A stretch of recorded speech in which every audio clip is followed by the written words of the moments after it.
vos 2 centres de rénovation Home Hardware de Newport et dans Beau-Fils et votre caisse Desjardins du littoral gaspésien vous présente Reflet d'ici.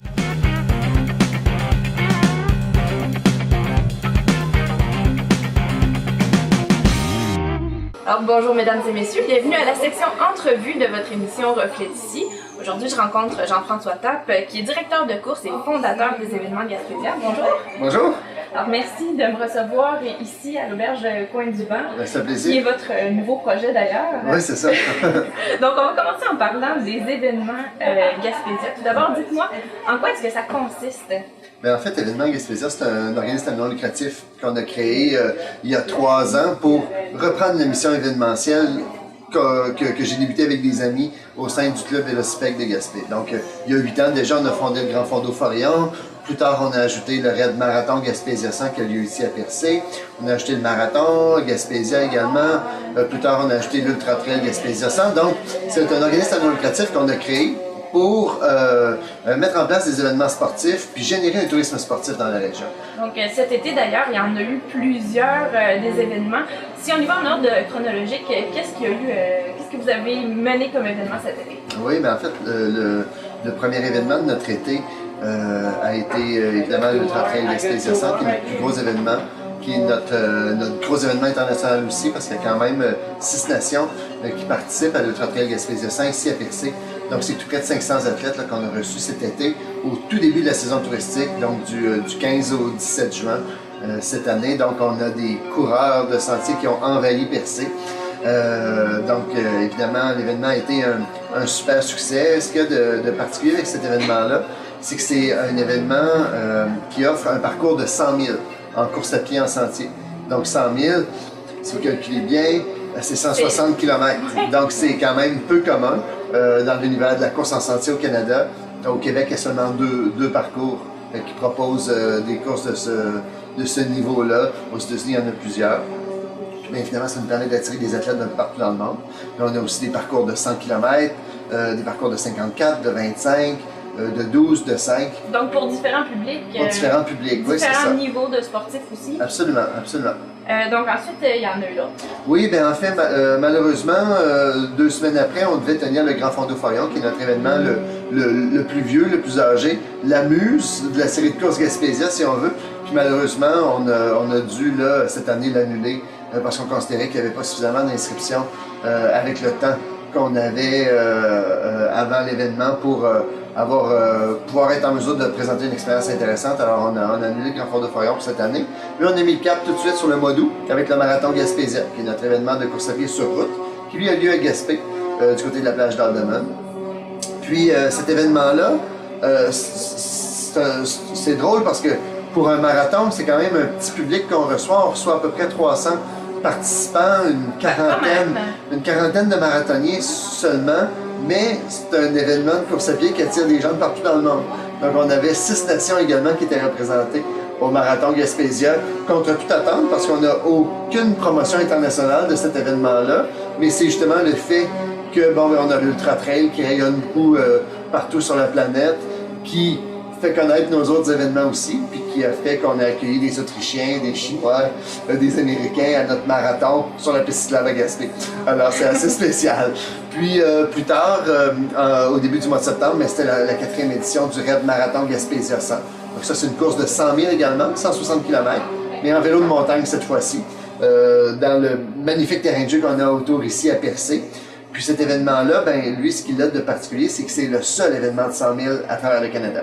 Donc, les athlètes canadiens qui veulent prendre part à une course de 100 000 en vélo de montagne, c'est à Percé qu'ils doivent se diriger, du moins au Canada.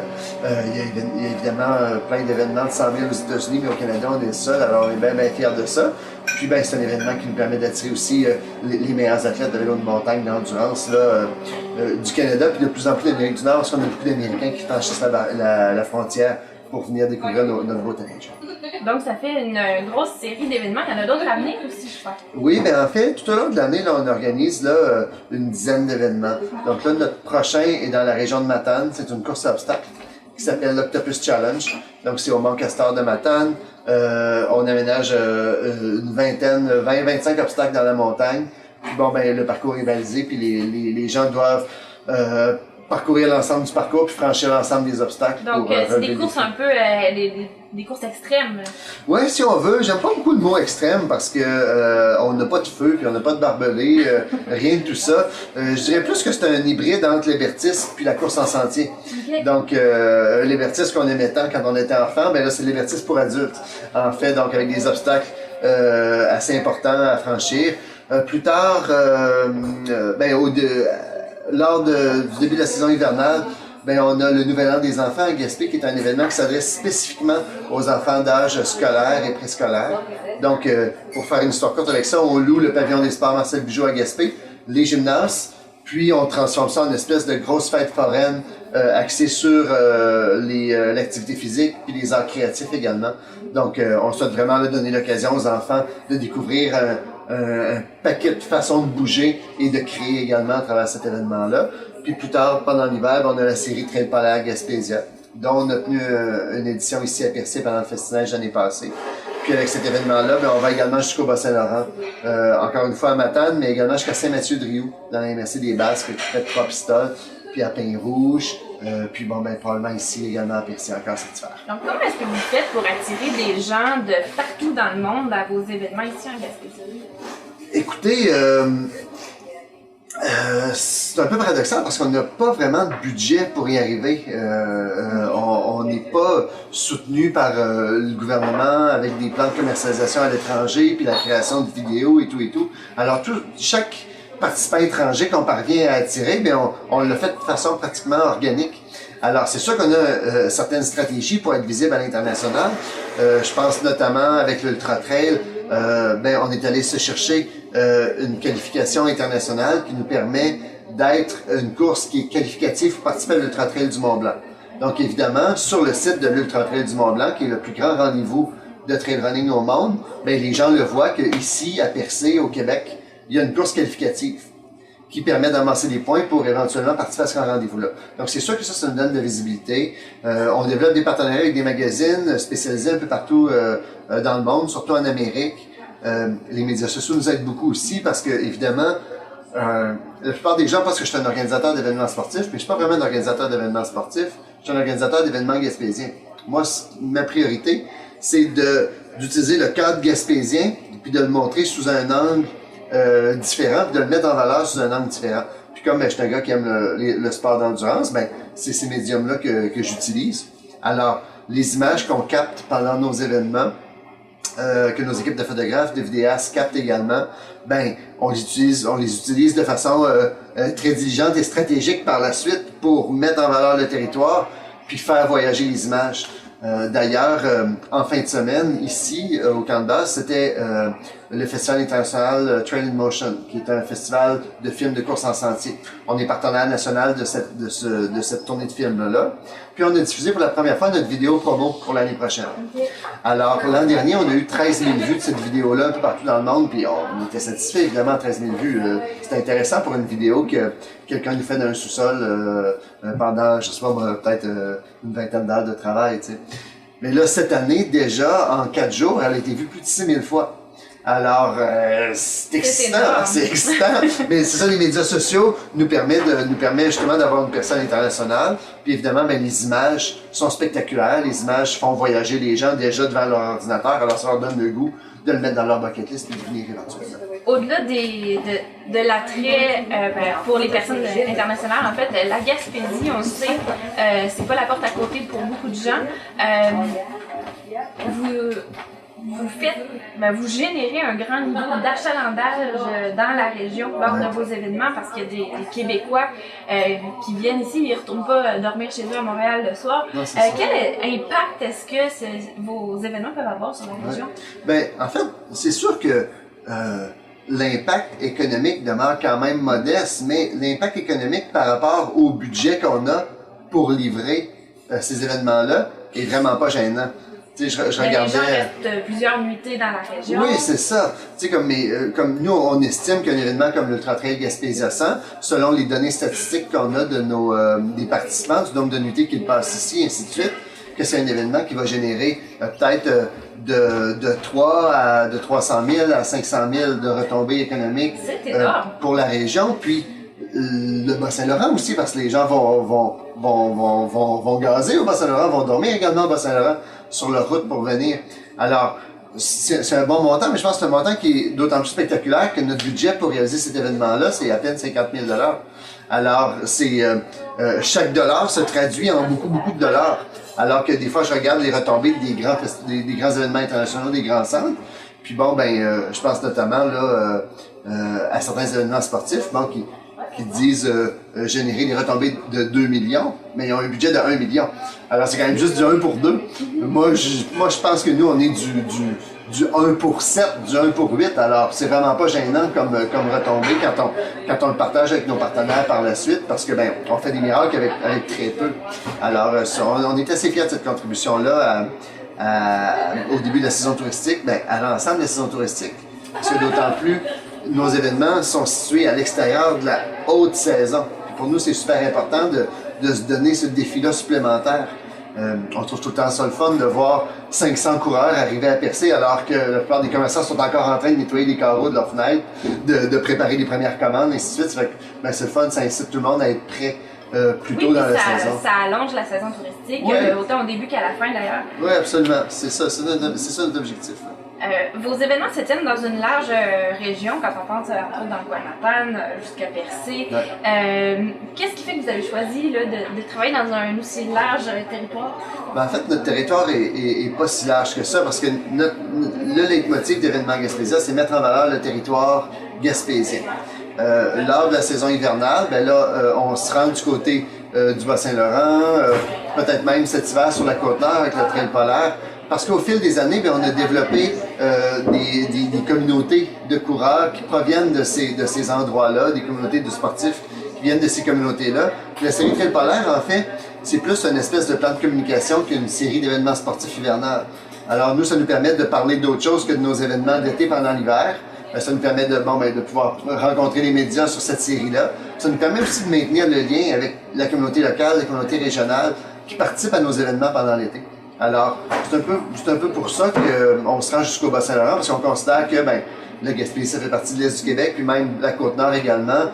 Notre rayon principal de 4 heures de route, il se rend jusqu'à la Côte-Nord et au Bas-Saint-Laurent, puis éventuellement même le nord-est du Nouveau-Brunswick. C'est pas impossible qu'on fasse des événements là, mais des événements plus axés sur la promotion que la mise en valeur du territoire gaspésien, comme notre série de courses qu'on fait à l'été. Mais maintenant, une chose que j'ai remarqué cet été dans vos événements, c'est qu'il y a toujours une place qui est accordée aux enfants. Vous attirez des sportifs de niveau professionnel, de niveau intermédiaire, mais aussi il y a une place pour les enfants. Qu'est-ce qui a motivé cette façon de faire-là? Oui, en fait, les athlètes justement de haut niveau qui viennent à nos événements souvent se déplacent en famille parce que c'est loin. Ils en profitent également pour voyager au-delà de participer à notre événement. Puis ça a commencé un peu comme ça, le fait que les athlètes amenaient leurs enfants, puis on cherchait quelque chose à leur faire pendant leur grande épreuve. Alors, parce que soit la maman ou le papa qui participe pas à la course demeure à la ligne d'arrivée ou au camping à occuper les enfants. Fait qu'on s'est dit, tiens, on pourrait faire quelque chose. Puis après ça, on s'est dit, ça serait une belle occasion justement de permettre aux enfants locaux d'être en contact avec notre course, avec notre setup d'événements professionnels, d'être inspirés par les performances des athlètes qui vont pouvoir voir compléter leur défi après leur petite course, permettre aux enfants aussi d'avoir une réussite. C'est important pour les enfants d'avoir des réussites. Tous les enfants repartent avec une médaille de l'événement, toujours. Nos parcours sont quand même difficiles pour les enfants, alors les enfants sont amenés à se dépasser, découvrent la course en sentier, le vélo. Évidemment, moi-même qui ai 3 enfants... C'est les athlètes de demain. Moi-même qui ai 3 enfants, ça permet à mes enfants aussi de grandir dans cet univers-là. Puis mes enfants déjà, ont déjà leur petite préférence, préfèrent déjà les courses de vélo aux courses à pied, mais ont toujours hâte de faire une course avec les amis. Alors, non, c'est ça, le volet enfant a toujours été super important pour nous. En fait, le volet enfant, je dirais, c'est notre volet communautaire, parce que je le disais tout à l'heure, on souhaite générer le tourisme sportif dans la région, mais on souhaite mettre en contact le tourisme sportif avec la communauté locale pour l'inspirer, puis l'inciter à bouger davantage, puis l'inciter à courir dans les magnifiques sentiers qu'on a ici à l'année, à faire du vélo à l'année. Donc, bref, c'est les deux grands objectifs de l'événement de l'expédition. Très bien. Donc, en terminant, un petit mot sur votre projet ici à Coin-du-Banc. Ouais. Vous avez racheté l'auberge Coin-du-Banc pour en faire le camp de base Coin-du-Banc. Vous êtes en train de restaurer complètement les lieux. D'ailleurs, on entend un peu les travaux en arrière-plan. Juste un petit mot sur ce projet-là. Qu'est-ce qui vous a tenté là-dedans? Ben, en fait, bien que c'est deux éléments complètement différents, là, qu'Événement Gaspésia est un OBNL puis que le camp de base c'est une entreprise privée, ça s'inscrit vraiment dans ma démarche, dans la démarche qu'on a, moi et ma conjointe, de faire découvrir la région. On avait beaucoup de plaisir à le faire avec les événements Gaspésia, de faire venir les gens ici, de leur faire découvrir le terrain de jeu. À un moment donné, on s'est dit, ça serait fun de pouvoir le faire à l'année, au-delà des événements. Puis le camp de base, ben, c'est un peu ça. Donc, oui, il y a l'auberge du camp de base, qui est l'auberge que tout le monde connaît, avec la salle à manger, les antiquités, les œuvres d'art, les chambres décorées comme au début du siècle.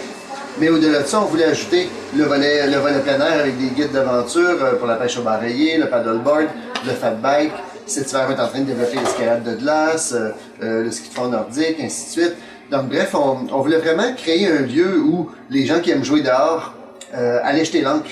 C'est d'ailleurs pour ça que c'est une ancre, notre logo aussi, parce qu'à un moment donné, ben, tout faisait du sens, on s'est dit, ah ben tiens, ça va être ça, c'est que nous, notre plus belle récompense dans ce projet-là, c'est quand le soir, les gens qui ont joué dehors, qui sont allés à la pêche au bar rayé, qui ont fait du vélo, de la randonnée pédestre, se retrouvent ici, avec une petite bière locale ou un petit flacon de gin local, puis se racontent leurs aventures, puis c'est ça qui est le fun ici, c'est que là, les gens mettent de la musique, ça se compte leurs aventures, puis ça leur donne le goût d'essayer d'autres disciplines. Alors ça, c'est le plus beau cadeau qu'on a dans ce projet-là. Alors, ben voilà, c'est une façon pour nous là, de faire ce qu'on aime le plus à l'année. Puis ben, ce qu'on aime le plus, ben, c'est faire découvrir la région. Très bien. Donc, Jean-François Tappe, merci beaucoup. Et merci beaucoup.